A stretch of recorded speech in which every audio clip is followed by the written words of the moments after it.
ప్రార్థన చేసుకుందాం. పరిశుద్ధుడా, ప్రేమగలటువంటి మా తండ్రి, నీకు స్తోత్రములు నాయన. మీ ఘనమైనటువంటి నామాన్ని బట్టి మీకు స్తోత్రాలు చెల్లిస్తున్నాం. సమయంలో మీ వాక్యాన్ని మేము ధ్యానిస్తున్నప్పుడు తండ్రి, మేము ఏ కొరత కలిగి అవసరత కలిగి నీ సన్నిధికి వచ్చామో ప్రభా, నువ్వు ఎరిగినటువంటి దేవుడు నాయన. మాతో మాట్లాడుతూ ప్రభా మమ్మల్ని బలపరిచే దేవుడుగా మీరు ఉంటున్నారు. అందును బట్టి మీకు వందనాలు చెల్లిస్తున్నా. ఏ ఒక్కరూ ఖాళీగా వెళ్లకుండా ప్రభా, మీ ఆత్మచేత సంధించబడిన ఆయన ఆదరణ పొంది నెమ్మది పొందుకొని ప్రభా, ఈ స్థలం నుండి వెళ్ళగలిగే కృప మాకు అనుగ్రహించమని యేసు శక్తిభరితమైన నామంలో ప్రార్థించి వేడుకొనుచున్న మా పరమ తండ్రి, ఆమె ఆమె. హల్లెలూయా. కొంచెం గట్టిగా హల్లెలూయా. రైట్. 61వ కీర్తనలో చక్కటి మాట మనం చూస్తున్నాం. ఏంటి ఆ మొదటిది వచ్చిన వాళ్ళు అంటే, నా ప్రార్థనకు చెవియొగ్గు. అంటే నేను చేసే ప్రార్థన దేవా నువ్వు ఆలకించు అని మనం చూస్తున్నాం. నా ప్రార్థనకు చెవియొగ్గుము. దేవుడు మన ప్రార్థనలను ఆలకిస్తే మనకెంతో ఆనందం అనిపిస్తుంది. ప్రార్థనకు జవాబు వస్తే చాలా సంతోషంగా ఉంటుందా లేదా? ఉంటుంది. మనం చేసే ప్రార్థనలో దేవునికి అడిగేటువంటి మా మనవులు, మనం ఏం అడుగుతాము, ఆ మనవులను లేకపోతే ఆ ప్రార్థన అంశాలను లేకపోతే ఆ ప్రార్థన అవసరతలను ఆయన విని ఆ ప్రార్థనకు జవాబిస్తే చాలా ఆత్మలో ఉత్సాహం ఉంటుంది. ప్రార్థనకు జవాబు రాకుండా ఆలస్యం అవుతే కొంచెం నిరాశ కలుగుతుంది సహజంగానే విశ్వాసాలలో, మనందరిలో కూడా. ఇక్కడ ఆయన అడుగుతున్నాడు, నా ప్రార్థన నువ్వు వినాలి. వినడం మాత్రమే కాదు, నా ప్రార్థనకు జవాబు మీరు ఇవ్వాలి. ప్రార్థన మీరు వినాలి, ప్రార్థనకు జవాబు అనుగ్రహించాలి అని చెప్తున్నాడు.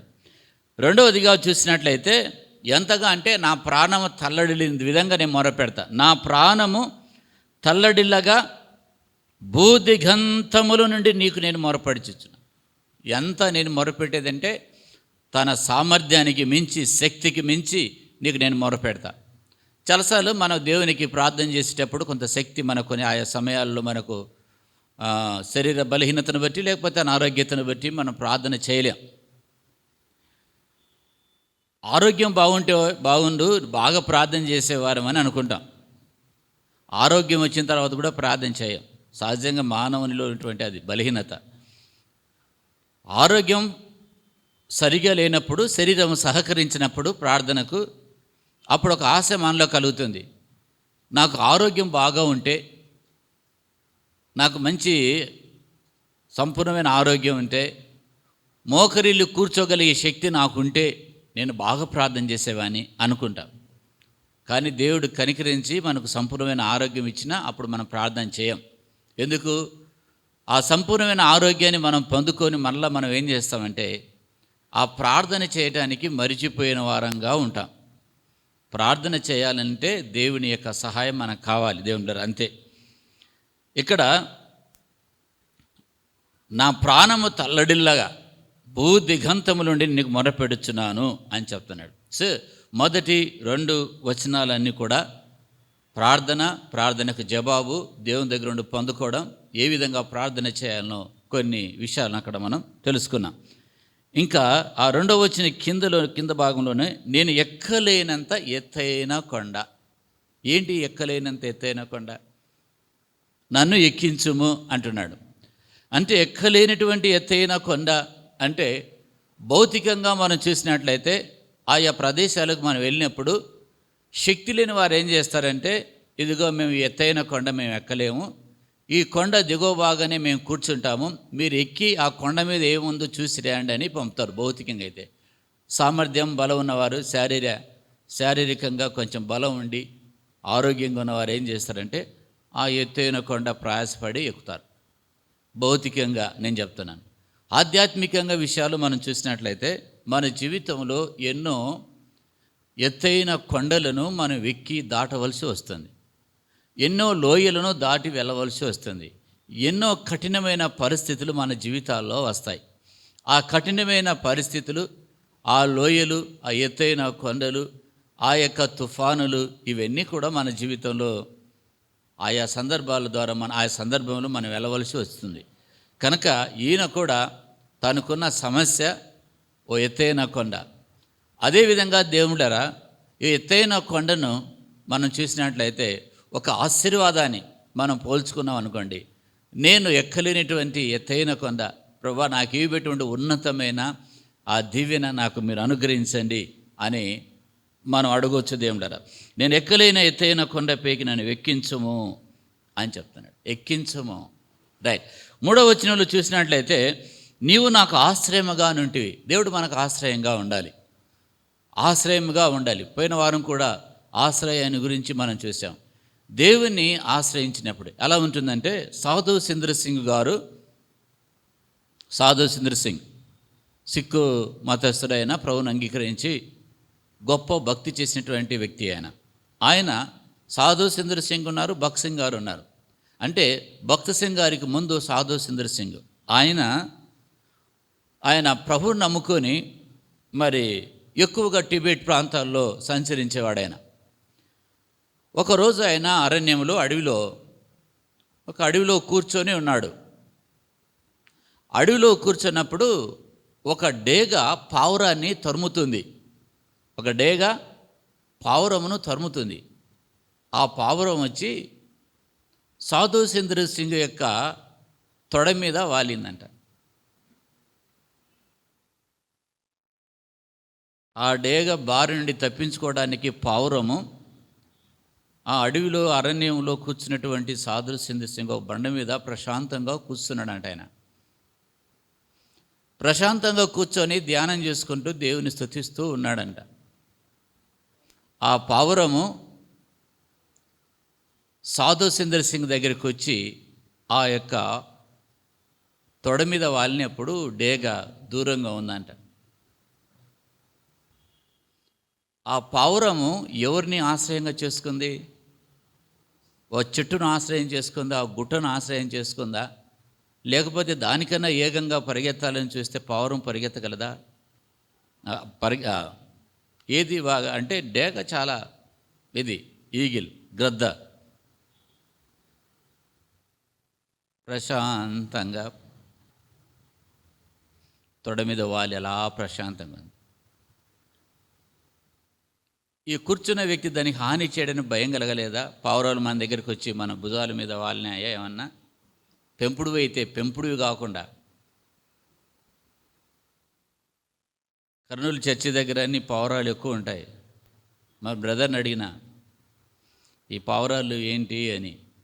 చాలాసార్లు ఈ పావురాలు నేను సాయంత్రం అయ్యేసరికి ఈ పావురాలు అన్నీ వస్తాయి, ఉదయం లేచిపోతాయి.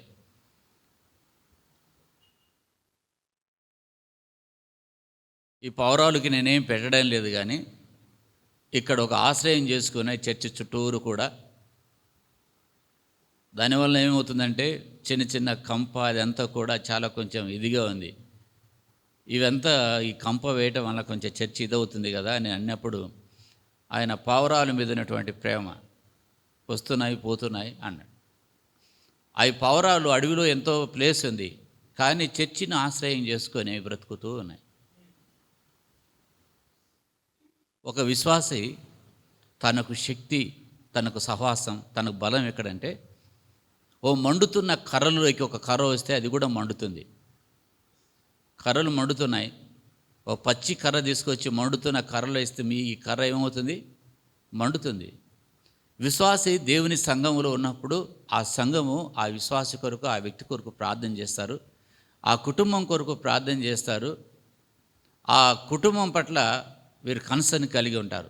సంఘం అన్నప్పుడు సంఘం ఒక శరీరం.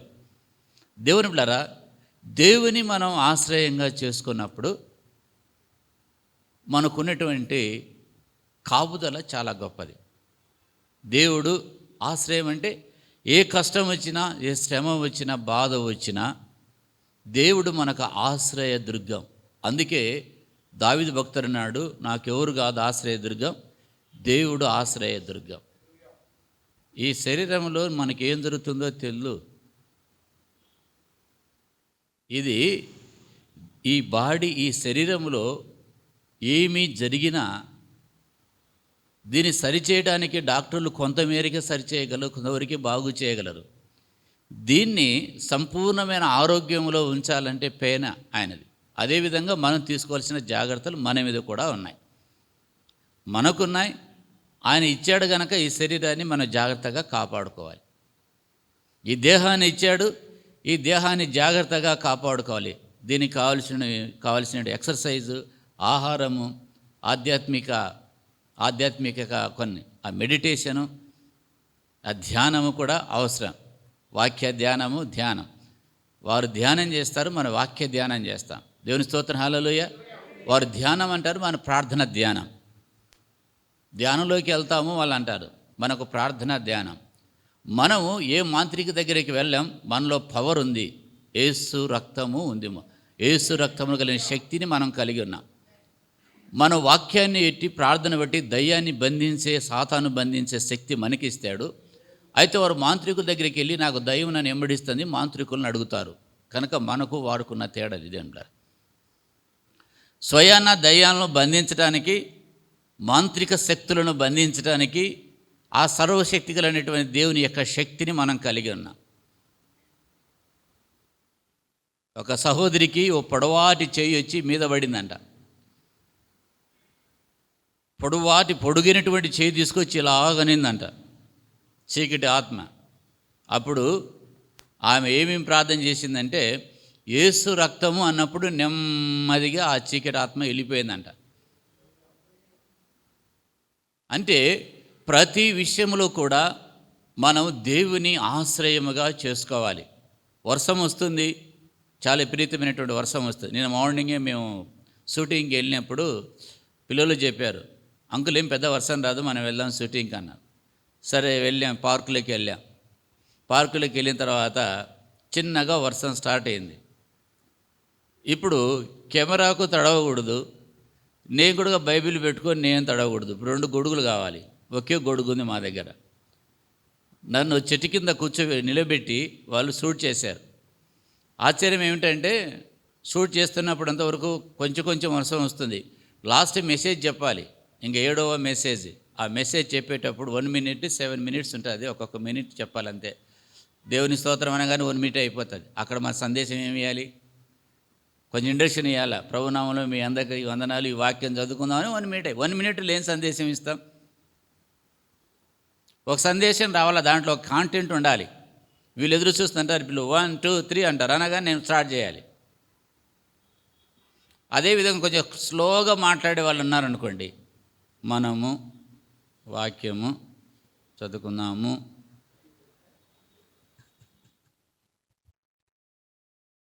మీరందరూ బాగున్నారా అన్నట్టు స్టార్ట్ చేసినాం అనుకోండి, అయిపోతుంది.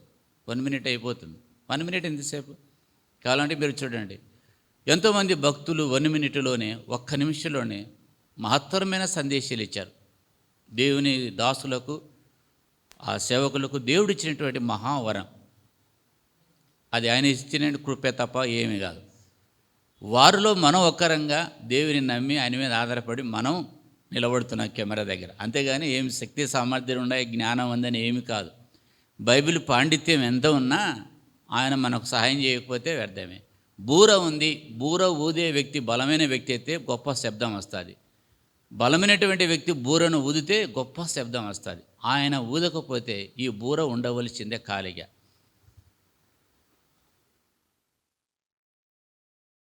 ఒక చెట్టు కింద వర్షం వస్తుంది బాగా, ఓ చెట్టు కింద ఉన్నాం. మాకు ఆశ్రయం ఏంటి అంటే చెట్టు, పచ్చని చెట్టు ఉంది, చెట్టు కింద ఉన్నాం. వర్షం వస్తున్నప్పుడు అలసట ఉంది, ఎడారిలో ప్రయాణం చేస్తున్నాడు. ప్రయాణం చేస్తున్నప్పుడు ఎక్కడో ఒక చోట ఒక ఆశ్రయంగా దొరికింది, మన ఆశ్రయంగా ఉంటామని. ఓ చిన్న చెట్టే మనకి ఎంత ఆశ్రయంగా ఉంది అనుకుంటాం. అందునిమిత్తం దేవుళ్ళరా, అలిసిన సమయాలలో చాలా అలిసిపోతాం జీవితంలో. అన్నిటికన్నా ముఖ్యంగా ఏంటంటే ఆహారం లేక కాదు, ఆహారం తిన్నా అలిసిపోతాం. మనసులో అలిసిపోతాం. మైండ్ చాలా అలిసిపోతాం. అప్పుడు ఈ అలిసిపోయినటువంటి సమయంలో మనకు సేద తీర్చబడటానికి ఎవరంటే యేసుప్రభువు వారు ఆశయ దుర్గం. ఆయన దగ్గరికి వెళ్ళి సేద తీర్చుకోవాలి. ఒక పసిబిడ్డ పాలు కోసం ఏడుస్తుంది.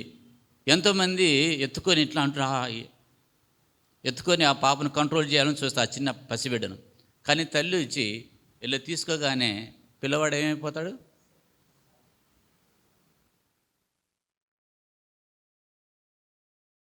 దేవునిలో కూడా మనకు అంతే ఉంటుంది. దేవునిలో కూడా అదే ఉంటుంది మనకు. ఆ దేవుడే మన అవసరత ఏదో గుర్తెరిగి మన యొక్క హృదయాన్ని తృప్తిపరిస్తే తప్ప అది ఎవరికి సాధ్యం కాదు.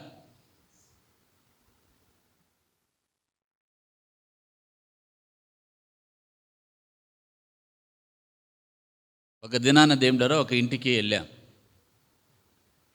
ఇంటికి వెళ్ళి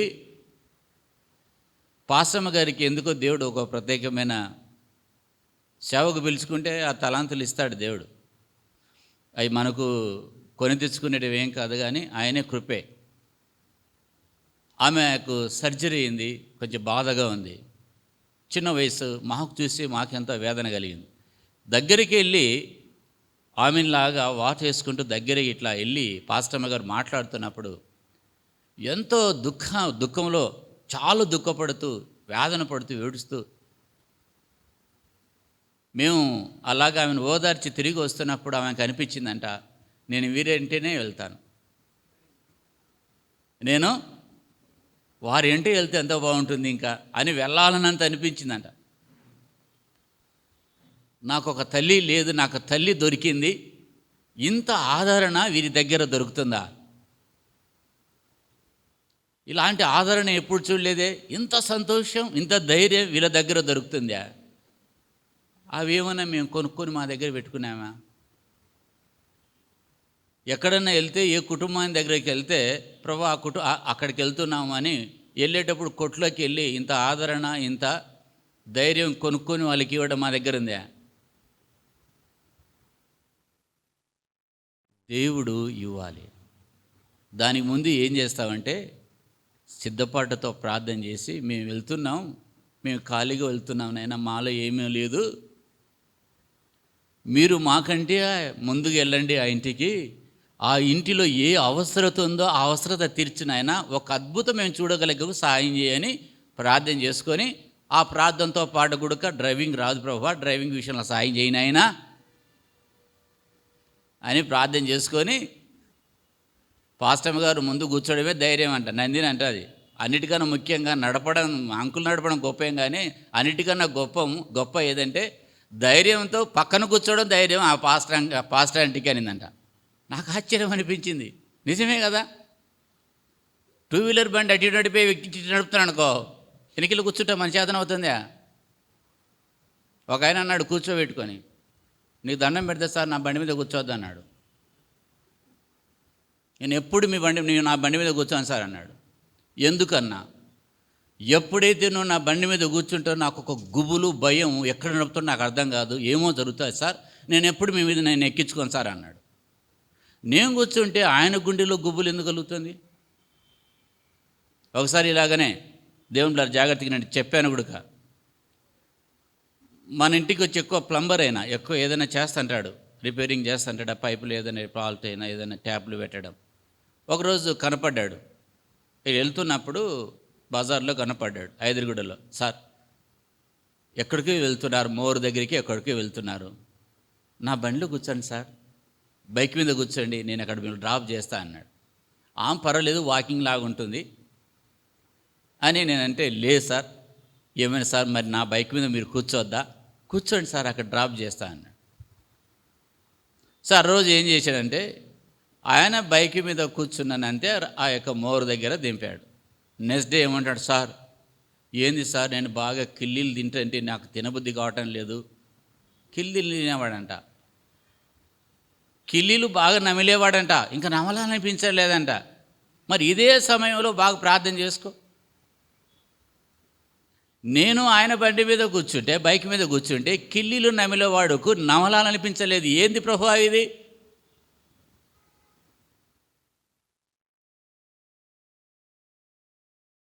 దేవుని బిడ్డారా, దేవునితో చూడండి, ఇనుమును అయస్కాంతం దగ్గర పెట్టి కొంతసేపు పెడితే ఈ ఇనుము కూడా అయస్కాంతం వస్తుంది, ఇది కూడా వేరే వాటిని ఆకర్షిస్తుంది. దేవునితో మనం సహవాసం చేస్తూ ఉన్నప్పుడు ఆ సన్నిధి దేవుని సన్నిధి మనలో ఉన్నప్పుడు ఆ దేవుని సన్నిధి ఇతరులకు పరిచర్య చేస్తుంది. దేవుని స్తోత్రం. హల్లెలూయా, హల్లెలూయా, హల్లెలూయా. కనుక ఆమె అంటుంది, ఆ సహోదరి అమ్మాయి, ఇంకా నేను ఎప్పుడు కూడా మీరు ఎక్కడికి వెళ్ళినా మీ అమ్మాడి నేను వస్తా, ప్రతి ఆదివారం నేను చర్చికి వస్తా, మీతోనే నేను ఎక్కువ ఉంటా, నాకు ఇంక ఎక్కువ దేవుడు మీరే. నాకు ఆశ్చర్యం అనిపించింది. ఇవన్నీ మాకేం జరుగుతాయంటే, ఇవి జరిగితేనే మేము పరిచయం చేయగలుగుతాం. ఏం జరగలేదనుకో పరిచయం చేయగలుగుతాం. ఇవి మాకు ప్రోత్సాహం. ఇవి మాకు ఇంట్లో భోజనం చేస్తారు సహోదరులు, మీరు వంటలు చేస్తారు కొన్ని వంటలు. ఎలా అంటే రోజు ఒక్కొక్క ఐటెం చేసి భర్తకు పెట్టినా భర్త అక్కడ విసిగిపోతాడు. అది కూడా చేయకండి. ఇది ఈరోజు నేను యూట్యూబ్లో చూసి ఇది చేసాను కర్రీ, అద్దిను అని బాగా ఎక్కువ పెడుతుంది అనుకో, ఆయన పిచ్చి ఎక్కుతుంది. కాక అట్ట కూడా చేయకూడదు. దానికి ఒక లిమిట్ ఉండాలి. దానికి ఒక లిమిట్ ఉండాలి. మీరు అలా వంట చేస్తున్నప్పుడు ఒక అప్రిషియేషన్ మేము ఇవ్వాలి. ఎక్సలెంట్, చాలా బాగా చేసామండి. అది ఏమి ఇవ్వాలి? అప్రిషియేషన్ ఇవ్వాలి దేవుళ్ళారు. నేను ఎప్పుడు కూడా నేను కూడా చెప్తుంటాను, బాగా థ్యాంక్ యూ అని చెప్తాను. నేను ఎక్కడ నేర్చుకున్నా అంటే ఒక బిషప్ గారి దగ్గర నేర్చుకున్నాను. ఆ బిషప్ అమ్మగారు తీసుకొచ్చి ఆయనకి ఇస్తే, నీళ్ళు ఇస్తే థ్యాంక్ యూ చెప్తాడు, ఏదైనా పెడితే ఏదైనా ఫ్రూట్ ఇస్తే థ్యాంక్ యూ చెప్తున్నాడు. అరే ప్రతిదానికి థ్యాంక్ యూ చెప్తున్నాడు ఏంటి, బాగానే ఉంది, ఇది బాగానే ఉంది కదా, నేను ఎందుకు చెప్పకూడదు అని నేను కూడా చాలా అలవాటు చేసుకున్నా థ్యాంక్ యూ అని. కానీ మీలో ఒకరు అంటున్నారో లేదో నాకు తెలియదు.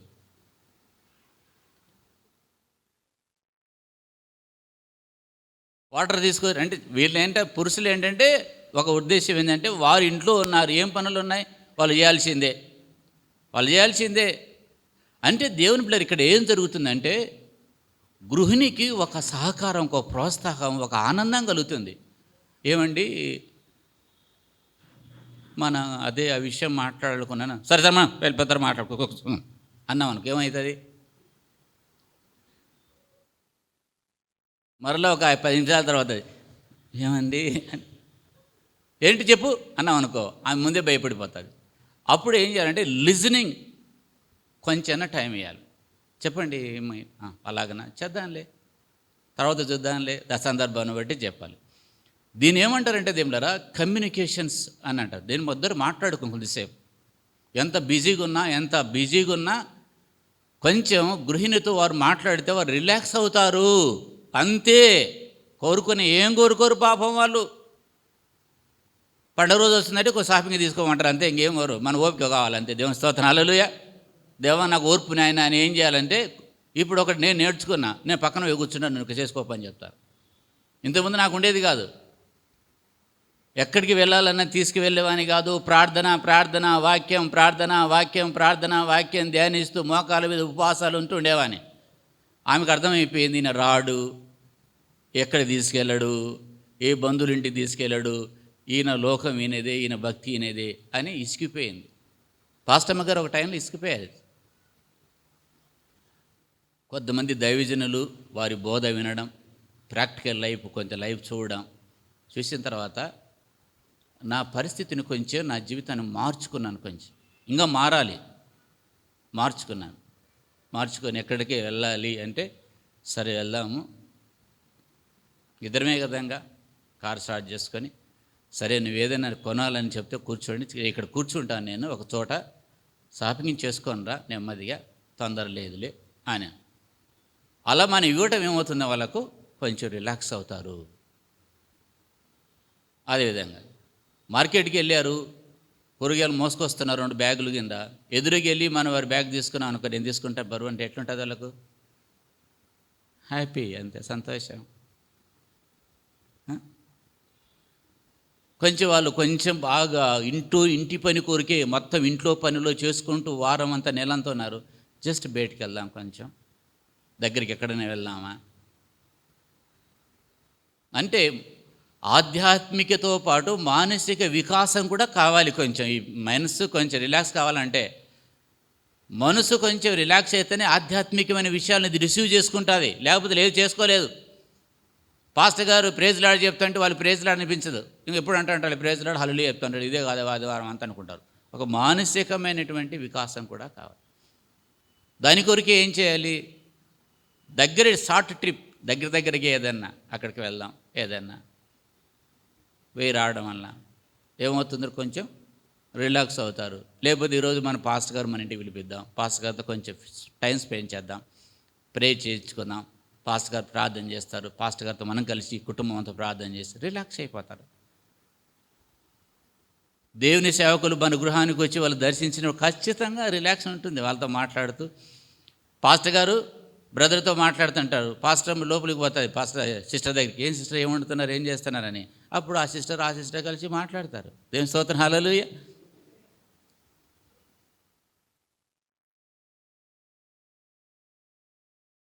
ఇవన్నీ మీకు చెప్పినట్టు దేవుడు కొత్తవేం కాదు. దేవుని స్తోత్రం, హల్లెలూయా.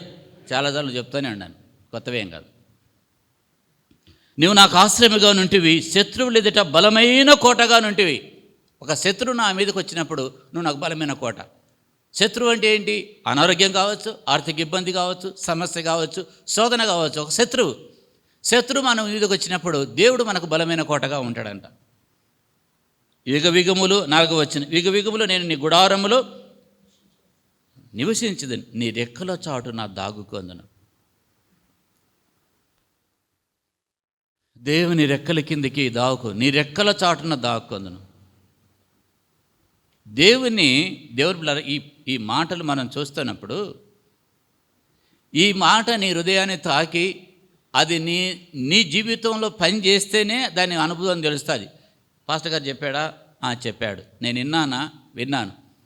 తర్వాత విన్న ఈ వాక్యం ఎప్పుడు నీకు వస్తుందంటే ఆ సందర్భం వచ్చినప్పుడు గుర్తుకొస్తుంది. ఇప్పుడు ఒకవేళ నీకు అర్థం కాకపోయినా ఆయన రెక్కల చాటున నేను దాక్కోవడం ఏంటి, ఆయన రెక్కలలో కింద నాకు ఎలా కాపుదల ఉంటుంది, ఎలా ఆశ్రయం చేసుకోవాలి అనేది ఎప్పుడు అర్థమవుతుందంటే ఆ కష్టమైన పరిస్థితిలో ఈ వాక్యం గుర్తుకొస్తుంది, ఈ ఇన్న వాక్యం గుర్తుకొస్తుంది, ఆ వాక్యం చదువుతున్నప్పుడు గుర్తుకొస్తుంది. అప్పుడు నీకు ఆదరణ కలుగుతుంది. ఇంతకుముందు ఒకసారి చెప్పాను దేవుడారు, ఇంతకుముందు ఒకసారి ఒక విషయం చెప్పాను చెట్ల గురించి. మన ఎడారి సెలియల్లో అది రాసి ఉంటారు. ఒక వ్యక్తికి ఒక అందమైన తోట ఉందంట. నేను ముగిస్తానులేండి, ఆరాధనకి వెళ్దాం. అందమైన తోట ఉందంట. సో ఆ తోట యజమాని తోటలో చెట్లు ఎలా ఉన్నాయని పరిశీలన చేద్దామని తోట చూడడానికి తోటలోకి వచ్చాడు. తోటలోకి రాగానే ఒక ఎత్తినటువంటి మర్రి చెట్టు ఏమైందంట దేవులరా, ఒక చెట్టు ఏమైందంట, ఎండిపోయి ఉందంట. ఏముందంటే ఇది ఏరే చెట్టుతో పోలుస్తుంది. ఆ చెట్టు ఏమో నిటారుగా ఉంటుంది, టెంకాయ చెట్టు, నేనేమో ఇక్కడనే గోబురుగా ఉండా, నా బ్రతికేందని అంట ఆ చెట్టు. ఇంకొంత లోపలికి వెళ్తే దేవుని బిడ్డారా, ఇంకొక చెట్టు ఏం చేసిందంట, ఇంకో చెట్టును పోల్చుకొని అది బాధపడుతుందంట. అట్లా ఒక చెట్టు ఒకటి ఏమవుతుందంట, పోల్చుకొని బాధపడుతున్నాయంట. ఒక సన్నజాజి చెట్టు దగ్గరికి వెళ్ళి నువ్వు ఎట్లుంటా, ద్రాక్ష చెట్టు ఉందంట, ద్రాక్ష చెట్టు టెంకాయ చెట్టుతో పోల్చుకుంటుందంట. చూడు ఎంత పొడుగు పొడిగిందో, నేనేమి ఇట్లా పందిని అత్తుకొని ఉండ, ఏది నా బతుకు అత్తుకొని ఉండమేనా అని ఈ చెట్టు ఏం చేసి, ద్రాక్ష ఒక ఏం చేస్తుంది, టెంకాయ చెట్టులాగా నేను పెరగలేదే అని అది పోల్చుకుంటుందంట. చివరిగా దేవులరా, అంటే నా యొక్క ఎక్స్ప్లెనేషన్ తేడా ఉన్నా కానీ భావం ఒకే విధంగా ఉంటుంది దేవులరా. చివరిగా చామంతి దగ్గరికి వచ్చి ఏంటంటే అన్ని ఒక పూల దగ్గరికి వచ్చి, దేవుడు నన్ను ఎట్లా ఉండమన్నాడో అట్లే ఉండడానికి నేను ఇష్టపడుతున్నా, దేవుడు ఎట్లా చేశాడో అట్లా ఉండడానికి నేను ఇష్టపడుతున్నా. అంటే ఇతరులు కంపారిజన్ చేసుకోవటం వలన వాళ్ళలాగా లేను, వీళ్ళలాగా లేను అన్నప్పుడే మనకు బాధ వస్తుంది. మనల్ని ఎలా సృష్టించాడో, మనం ఎలా ఉంచాడో దాన్ని బట్టి చూస్తే దేవుళ్ళారా మనకు ఆనందం, సంతోషం కలుగుతుంది. చివరిగా ఒక మాట చెప్పి నేను ముగిస్తాను దేవుళ్ళారా. 7వ వచనం, దేవుని సన్నిధిని అతడు నిరంతరం నివసించునుగాక, అతని కాపాడుటకై కృపా సత్యమును నియమించము. రాజుని గురించి మాట్లాడుతున్నాడు. అతని కాపాడటానికి నీ కృపను, నీ సత్యమును నియమించుము అని చెప్తున్నాడు దేవుడు. కనుక ఈ వాక్య భాగాన్ని బట్టి దేవుని మనం స్తుతిద్దాం, దేవుని ఆరాధిద్దాం.